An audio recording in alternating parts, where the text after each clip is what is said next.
Hello everyone. In this video lecture, we will discuss about classification of transducers. Okay तो इस video lecture में हम transducer का classification देखेंगे, ट्रांसड्यूसर का वर्गीकरण देखेंगे। ठीक है, इसके पहले भी मैंने एक वीडियो लेक्चर अपलोड कर दिया हूं, आप उस वीडियो लेक्चर को पहले देखें, उसके बाद इस वीडियो लेक्चर को देखेंगे। मैं ट्रांसड्यूसर से एक वीडियो को पहले भी अपलोड कर चुका हूं। ठीक है, तो मैं फिर से बता देता हूं कि ट्रांसड्यूसर क्या होता है। Transducer is a device which convert one form of energy to another form of energy. ठीक है, ट्रांसड्यूसर एक डिवाइस होता है जो एनर्जी की एक फॉर्म को दूसरे फॉर्म में कन्वर्ट करता है। ठीक है, ये एनर्जी के एक फॉर्म को दूसरे फॉर्म में कन्वर्ट करने की डिवाइस होती है। ठीक है, ये विभिन्न प्रकार के फिजिकल क्वांटिटी को दूसरे क्वांटिटी में चेंज करने के लिए उपयोग किया जाता है। ठीक है, तो चलिए हम देखते हैं यहाँ पर क्लासिफिकेशन। तो जैसे कि आप पहला देख रहे हैं, on the basis of transduction form used. ठीक है, ट्रांसडक्शन के बेसिस पे क्लासिफाई किया गया है। ठीक है, यहाँ पर तो हम इसके बाद में देखेंगे as primary and secondary transducer. Third देखेंगे as passive and active transducer.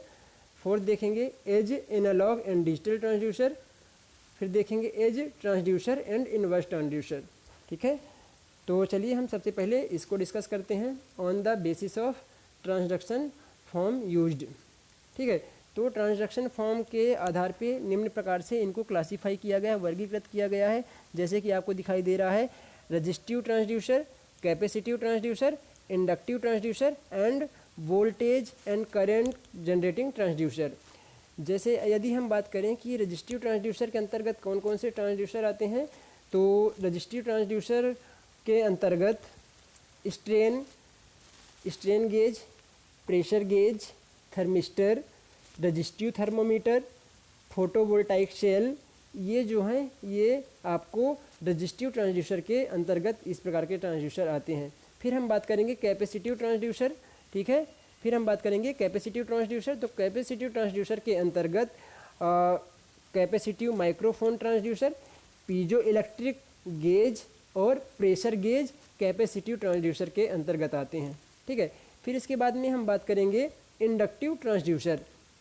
तो इंडक्टिव ट्रांसड्यूसर के अंतर्गत जो इंडक्टिव ट्रांसड्यूसर है, इसके अंतर्गत LVDT linear variable differential transducer, reluctance transducer and eddy current gauge इसके अंतर्गत आते हैं। ठीक है, इसके बाद बात करेंगे हम voltage and current generating transducer. ठीक है, तो ऐसे ट्रांसड्यूसर जो वोल्टेज या करंट जनरेट करने का काम करते हैं, तो इसमें आप देखेंगे इसके अंतर्गत थर्मोकपल, फोटोवोल्टेइक सेल, टैकोमीटर और प्रेशर इलेक्ट्रिक ट्रांसड्यूसर इसके अंतर्गत आते हैं। ठीक है, फिर इसके बाद में हम बात करेंगे प्राइमरी एंड सेकेंडरी ट्रांसड्यूसर। ठीक है, तो प्राइमरी ट्रांसड्यूसर वे ट्रांसड्यूसर होते हैं जो किसी भी फिजिकल क्वांटिटी को या फिजिकल करने का काम करते हैं और उसमें कुछ परिवर्तन करते हैं।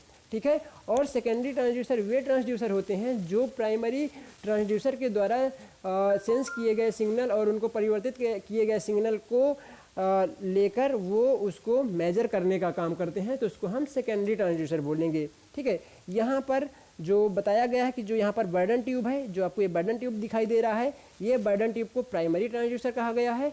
और यहाँ पर जो एलवीडीटी दिखाई दे रहा है, ये एलवीडीटी एक डायग्राम है, ये सेकेंडरी ट्रांसड्यूसर की तरह वर्क करता है। बर्डन ट्यूब प्राइमरी ट्रांसड्यूसर होता है जबकि एलवीडीटी सेकेंडरी ट्रांसड्यूसर होता है।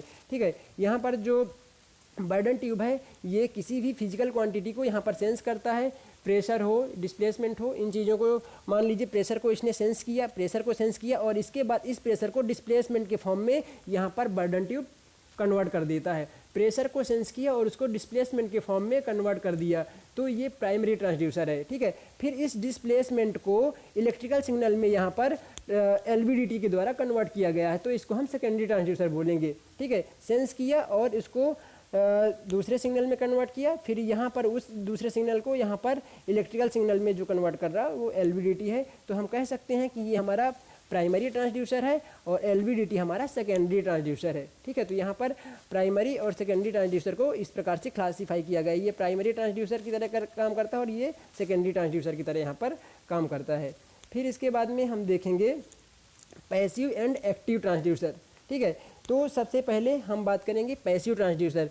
तो यहाँ पर देखिए पैसिव ट्रांसड्यूसर के बारे में यहाँ पर बात करेंगे। तो यहाँ पर देखोगे, if transducer derive the power require for transduction from an power source, then this kind of transducer are known as passive transducer. ठीक है, ऐसे ट्रांसड्यूसर जो ट्रांसडक्शन के लिए किसी एक्सटर्नल सोर्स के माध्यम से इलेक्ट्रिक सप्लाई लेते हैं। ठीक है, तो उसको हम पैसिव ट्रांसड्यूसर कहते हैं। यहाँ पर क्या होता है कि इनको ऑपरेट करने के लिए, इनको ट्रांसडक्शन करने के लिए सिग्नल को यहाँ पर एक्सटर्नल सोर्स के माध्यम से सप्लाई करना होता है। ठीक है, इस प्रकार से इसलिए इनको एक्सटर्नली पावर्ड ट्रांसड्यूसर के नाम से जानते हैं। इसको हम एक्सटर्नली पावर्ड ट्रांसड्यूसर के नाम से भी जानते हैं। ठीक है, इसका एग्जांपल देखेंगे, जो LVDT होता है और RVDT होता है, ये पैसिव ट्रांसड्यूसर के अंतर्गत आते हैं। ठीक है, ये पैसिव ट्रांसड्यूसर के अंतर्गत आते हैं LVDT और RVDT। LVDT मतलब लीनियर वेरिएबल डिफरेंशियल ट्रांसड्यूसर और RVDT मतलब रोटरी वेरिएबल डिफरेंशियल ट्रांसड्यूसर। ठीक है, और भी पैसिव ट्रांसड्यूसर के अंतर्गत विभिन्न प्रकार के ट्रांसड्यूसर आते हैं, जैसे प्रतिरोध थर्मोमीटर, थर्मिस्टर, विभव मापी, वोल्टेज मीटर। ठीक है, और इस प्रकार से फोटो इमिशन सेल। तो ये पैसिव ट्रांसड्यूसर के अंतर्गत आते हैं। इनको ऑपरेट करने के लिए, इनको ट्रांसडक्शन के लिए यहाँ पर हमको एक्सटर्नल सोर्स के माध्यम से सप्लाई करना होता है। ठीक है, इसके बाद में हम यहाँ पर देखेंगे एक्टिव ट्रांसड्यूसर। यहाँ पर हम देखेंगे कि एक्टिव ट्रांसड्यूसर क्या होते हैं। ठीक है, तो एक्टिव ट्रांसड्यूसर क्या होते हैं, ऐसे देखिए यहाँ पर, when there is no need for any source then these types of transducer are active transducer. जिसमें ट्रांसडक्शन के लिए किसी भी एक्सटर्नल सोर्स की आवश्यकता नहीं होती है, किसी भी बाहरी पावर सप्लाई की आवश्यकता नहीं होती है, ऐसे ट्रांसड्यूसर को हम एक्टिव ट्रांसड्यूसर के नाम से जानते हैं। ठीक है, इनमें किसी भी प्रकार के बाहरी सोर्स, एक्सटर्नल सोर्स की आवश्यकता नहीं होती है। यह ट्रांसड्यूसर स्वयं वोल्टेज या करंट को जनरेट करने का काम करते हैं और उसी से इस प्रकार के ट्रांसड्यूसर ऑपरेट होते हैं। ठीक है, फिर यहाँ पर देखेंगे इसका एग्जांपल थर्मोकपल और पीजो क्रिस्टल इसका बेस्ट एग्जांपल होते हैं। ठीक है, thermocouple, thermopiles, piezo electric, photovoltaic cell, ये सारे टाइप के जो ट्रांसड्यूसर हैं इसको हम एक्टिव ट्रांसड्यूसर के नाम से जानते हैं। ठीक है, ये थर्मोकपल का डायग्राम है, इसको हम अगली क्लास में डिटेल से देखेंगे। क्या होता है थर्मोकपल, किस प्रिंसिपल पे वर्क करता है, इसका क्या फंक्शन है, क्या वर्किंग प्रिंसिपल है, हम सारी चीज़ों को नेक्स्ट क्लास में देखेंगे। ठीक है, इसके बाद में पीजो इलेक्ट्रिक क्रिस्टल भी हम इसको आपको जो कि ये आपका जो पीजो इलेक्ट्रिक क्रिस्टल है, ये आपका एक्टिव टाइप का ट्रांसड्यूसर है, इसको भी हम नेक्स्ट क्लास में देखेंगे। ठीक है, थर्मोकपल भी आपका एक्टिव ट्रांसड्यूसर है और ये भी आपका एक्टिव ट्रांसड्यूसर के अंतर्गत आता है। ठीक है, इसके बाद में इन्वर्स ट्रांसड्यूसर। तो इन्वर्स ट्रांसड्यूसर के पहले मैं बता दूं ट्रांसड्यूसर, ठीक है, क्लासीफाई किया गया था as transducer and inverse transducer. तो सबसे पहले मैं ट्रांसड्यूसर के बारे में बता दूं कि इलेक्ट्रिक ट्रांसड्यूसर, ट्रांसड्यूसर का मतलब यहाँ पर बताया गया है electric transducer and inverse transducer. तो इलेक्ट्रिक ट्रांसड्यूसर वे ट्रांसड्यूसर होते हैं जो किसी भी फिजिकल क्वांटिटी को इलेक्ट्रिकल क्वांटिटी में कन्वर्ट करने का काम करते हैं। उसको हम क्या बोलेंगे, इलेक्ट्रिकल ट्रांसड्यूसर या ट्रांसड्यूसर। ठीक है, जो नॉन इलेक्ट्रिकल सिग्नल को इलेक्ट्रिकल सिग्नल में चेंज कर रहे हैं उसको हम ट्रांसड्यूसर बोलेंगे। ठीक है, फिर इसके बाद में जैसे आप LVDT भी ले सकते हैं। LVDT भी एक तरह से नॉन इलेक्ट्रिकल सिग्नल मतलब डिस्प्लेसमेंट को इलेक्ट्रिकल सिग्नल में चेंज कर देता है। तो आप LVDT को एज अ ट्रांसड्यूसर आप कह सकते हैं, इलेक्ट्रिकल ट्रांसड्यूसर आप कह सकते हैं। फिर हम यहाँ पर इन्वर्स ट्रांसड्यूसर की बात करेंगे। तो ये देखिए यहाँ पर these types of transducer convert a electrical quantity into non electrical quantity. ठीक है, मतलब ऐसे ट्रांसड्यूसर जो किसी भी इलेक्ट्रिकल क्वांटिटी को नॉन इलेक्ट्रिकल क्वांटिटी में कन्वर्ट करने का काम करते हैं, उसको हम इन्वर्स ट्रांसड्यूसर कहते हैं। ठीक है, मतलब ये इलेक्ट्रिकल ट्रांसड्यूसर के जस्ट अपोजिट होते हैं, इसलिए अपन इसको इन्वर्स ट्रांसड्यूसर के नाम से जानते हैं। ये नॉन इलेक्ट्रिकल क्वांटिटी में चेंज करते हैं किसी भी इलेक्ट्रिकल सिग्नल को, इलेक्ट्रिकल क्वांटिटी को। ठीक है, तो इसका एग्जाम्पल यदि हम देखेंगे तो इसका जो एग्जाम्पल है वो है piezo electric crystal, okay, analog ammeter और वोल्ट मीटर। जो पीजो इलेक्ट्रिक क्रिस्टल होता है इसमें आप कोई भी इसके पीजो इलेक्ट्रिक क्रिस्टल में क्या होता है कि क्रिस्टल के दोनों साइड में यदि आप इलेक्ट्रिक सप्लाई दोगे तो इसमें डिस्प्लेसमेंट वाइब्रेशन क्रिएट होगा, मतलब मैकेनिकल या फिजिकल क्वांटिटी में पैदा होगी। मतलब हमने यहाँ पर इलेक्ट्रिकल क्वांटिटी दिया, हमको इसके आउटपुट में फिजिकल क्वांटिटी प्राप्त हो जाएगी। Same like this analog ammeter की बात करें तो एनालॉग एमीटर में भी होता है कि यदि हमने उसमें सप्लाई दिया तो पॉइंटर देखा होगा, पॉइंटर में डिस्प्लेसमेंट पैदा होता है, वो रीडिंग देता है पॉइंट जो डिस्प्लेसमेंट पैदा हो रहा है वो एमीटर में डिस्प्लेसमेंट पैदा हो रहा है, एनालॉग एमीटर में जो डिस्प्लेसमेंट पैदा हो रहा है वो कैसे हो रहा है, इलेक्ट्रिकल सिग्नल को मैकेनिकल सिग्नल में कन्वर्ट करने पर ही हो रहा है। ठीक है, जैसे हमने इलेक्ट्रिकल सिग्नल दिया उसमें टॉर्क पैदा हुआ और वहाँ पर डिस्प्लेसमेंट पैदा होता है तो वो भी इलेक्ट्रिकल सिग्नल मैकेनिकल सिग्नल में कन्वर्ट हो जाता है। इसी प्रकार से एनालॉग वोल्ट मीटर में भी होता है, जो पॉइंटर में डिस्प्लेसमेंट पैदा होता है वो भी इलेक्ट्रिकल सिग्नल मैकेनिकल सिग्नल में या फिजिकल सिग्नल में यहाँ पर कन्वर्ट होता है। ठीक है, तो इस प्रकार के जो ट्रांसड्यूसर हैं इसको हम इन्वर्स ट्रांसड्यूसर के अंतर्गत रखेंगे। फिर हम बता दें कि जो एक टाइप का और था, आपने देखा था कि analog transducer and digital transducer. ठीक है, तो एनालॉग ट्रांसड्यूसर किसे बोलेंगे, ऐसे ट्रांसड्यूसर जो आउटपुट में एनालॉग के फॉर्म में प्रदान करते हैं। कोई भी आप फिजिकल क्वांटिटी उसके इनपुट में दिया तो आपको आउटपुट में एनालॉग के फॉर्म में आपको यहाँ पर आउटपुट प्राप्त होगा।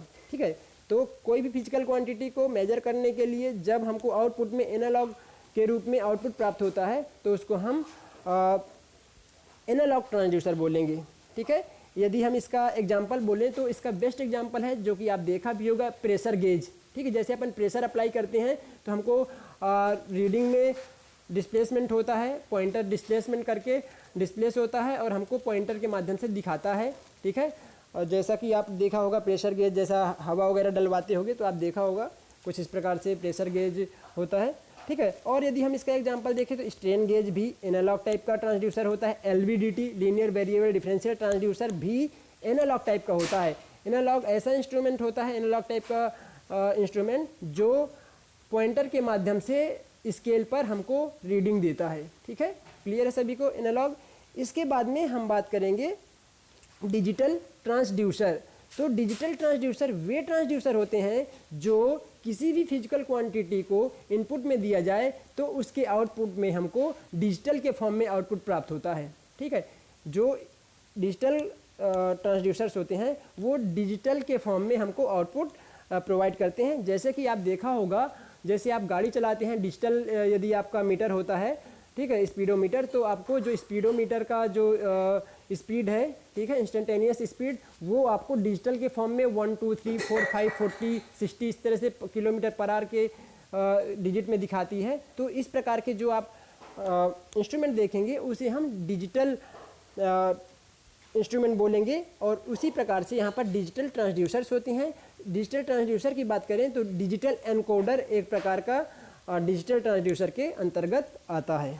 ठीक है, तो आज की क्लास में इतना ही। Thank you so much.